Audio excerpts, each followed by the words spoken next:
ಬಳ್ಳಾರಿಯ ಮಾಡೆಲ್ ಹೌಸ್ಗೆ ಬೆಂಕಿ ಕೇಸ್ಗೆ ಇದೀಗ ಬಿಗ್ ಟ್ವಿಸ್ಟ್ ಸಿಗ್ತಾ ಇದೆ. ಬಳ್ಳಾರಿಯಲ್ಲಿ ಧಗಧಗಿಸಿದ ಮಾಡೆಲ್ ಹೌಸ್ ಯಾರದು ಗೊತ್ತಾ? ಮಾಡೆಲ್ ಹೌಸ್ ಜನಾರ್ದನ ರೆಡ್ಡಿದ ಬೇರೆಯವ್ರದ? ಪೊಲೀಸ್ ತನಿಖೆಯಲ್ಲಿ ಬಯಲಾಯಿತು ಮಾಲೀಕರ ಅಸಲಿ ಸತ್ಯ. ಇಲ್ಲಿಯವರೆಗೂ ಕೂಡ ಜನಾರ್ದನ ರೆಡ್ಡಿ ಮತ್ತೆ ರಾಮುಲು ಸೇರ್ಕೊಂಡು ಈ ಒಂದು ಹೌಸ್ ಅನ್ನ ಬಿಲ್ಡ್ ಮಾಡಿದ್ದಾರೆ ಅಂತ ಹೇಳಲಾಗ್ತಾ ಇತ್ತು. ಬಟ್ ಆದ್ರೆ ಇಲ್ಲಿ ಮತ್ತೊಬ್ಬರು ಕೂಡ ಸೇರ್ಪಡೆಯಾಗ್ತಾ ಇದ್ದಾರೆ. ಯಾರು ಅನ್ನೋದು ಸದ್ಯಕ್ಕೆ ಇರುವಂತಹ ಪ್ರಶ್ನೆ. ಈ ಬೆಂಕಿಯನ್ನ ಹಚ್ಚಿದ್ಯಾರು? ಈಗಾಗಲೇ ಒಂದಷ್ಟು ಜನರನ್ನ ವಶಕ್ಕೆ ಪಡೆದುಕೊಂಡು ತನಿಖೆಯನ್ನ ನಡೆಸ್ತಾ ಇದ್ದಾರೆ. ಇಲ್ಲಿ ಮೊದಲಿಗೆ ಸಿಗರೇಟ್ ಕಿಡಿಯಿಂದ ಈ ಬೆಂಕಿ ಹೊತ್ಕೊಳ್ತು ಅಂತ ಕೂಡ ಹೇಳಲಾಗ್ತಾ ಇದೆ. ಬಟ್ ಆದ್ರೆ ಕಹಾನಿ ಬೇರೆನೆ ಹೇಳ್ತಾ ಇದೆ. ತನಿಖೆ ಆಗ್ಬೇಕು, ತನಿಖೆಯ ನಂತರ ಸತ್ಯಾಸತ್ಯತೆ ಹೊರಬೀಳಬೇಕಾಗಿದೆ.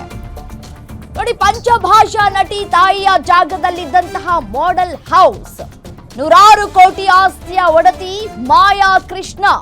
ಪಂಚಭಾಷಾ ನಟಿ ರಮ್ಯಾ ಕೃಷ್ಣ ತಾಯಿಯೇ ಮಾಯಾ ಕೃಷ್ಣ. 100 ಕೋಟಿ ಆಸ್ತಿಯ ಒಡತಿ ಮಾಯಾ ಕೃಷ್ಣ.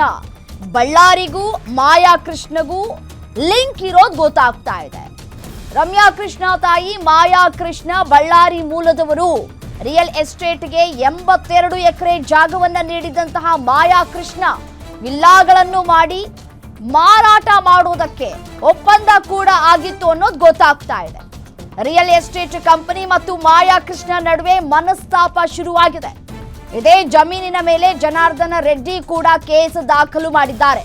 ಕೇಸ್ ದಾಖಲಾದ ಮೇಲೆ ಪಾಳು ಬಿದ್ದ ಮನೆಗಳಾಗಿದ್ದಂತಹ ಹೌಸ್ಗಳು, ಪಾಳು ಬಿದ್ದ ಜಾಗಕ್ಕೆ ಹೋಗಿದ್ದಂತಹ ಹುಡುಗರ ಗುಂಪು ಬೆಂಕಿಯನ್ನ ಹಚ್ಚಿದೆ.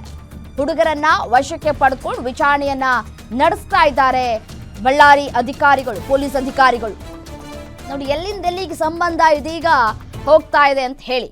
ಮಾಯಾ ಕೃಷ್ಣ ಅವರಿಗೆ ಸೇರಿದಂತಹ ಜಾಗ ಅನ್ನೋದು ಗೊತ್ತಾಗ್ತಾ ಇದೆ. ನಟಿ ರಮ್ಯಾ ಕೃಷ್ಣ ಅವರ ತಾಯಿ ಮಾಯಾ ಕೃಷ್ಣ, ಮೂಲತಃ ಅವರು ಬಳ್ಳಾರಿಯವರು ಅನ್ನುವಂಥದ್ದು ಮಾಹಿತಿ ಸದ್ಯಕ್ಕೆ ಸಿಗ್ತಾ ಇರುವಂತಹದ್ದು. ಸೊ ಹಾಗಾಗಿ ಒಂದಷ್ಟು ಮನಸ್ತಾಪ ಉಂಟಾಗಿದೆ. ಹಾಗಾಗಿ ಆ ಮನೆ ಪಾಳು ಬಿದ್ದಿತ್ತು. ಆ ಮನೆ ಪಾಳು ಬಿದ್ದಂತಹ ಹಿನ್ನೆಲೆಯಲ್ಲಿ ಒಂದಷ್ಟು ಚಟುವಟಿಕೆಗಳು ಕೂಡ ನಡೀತಾ ಇತ್ತು ಅನ್ನುವಂತಹ ಗಂಭೀರ ಆರೋಪಗಳು ಕೂಡ ಇದೆ. ಅಲ್ಲಿ ಯಾರೂ ಕೂಡ ಸೆಕ್ಯೂರಿಟಿಗಳು ಇರಲಿಲ್ಲ ಅನ್ನುವಂತಹ ಮಾಹಿತಿಯನ್ನು SP ಅವರೇ ಹಂಚ್ಕೊಂಡಿದ್ರು. ಬಟ್ ಆದರೆ ಜನಾರ್ದನ ರೆಡ್ಡಿ ಅವರು ಹೇಳ್ತಾ ಇದ್ದಾರೆ, ಇಲ್ಲ ಅಲ್ಲಿ ಸೆಕ್ಯೂರಿಟಿ ಗಾರ್ಡ್ಗಳು ಇದ್ದರೂ ಅವರು ಫೋಟೋವನ್ನ ತೆಗೆದುಕೊಂಡಿದ್ದಾರೆ, ವಿಡಿಯೋವನ್ನ ಮಾಡ್ಕೊಂಡಿದ್ದಾರೆ ಅಂತ ಹೇಳ್ತಾ ಇದ್ದಾರೆ. ಫೋಟೋ ವಿಡಿಯೋವನ್ನ ತೆಗೆಯೋ ಬದಲು ನೇರವಾಗಿ ಹೋಗಿ ಅವರನ್ನ ಹಿಡಿಯುವಂತಹ ಕೆಲಸವನ್ನ ಮಾಡಬಹುದಾಗಿತ್ತು. ಬಟ್ ಆದ್ರೆ ಇಲ್ಲಿ ಅದ್ಯಾವುದೂ ಕೂಡ ಆಗಿಲ್ಲ.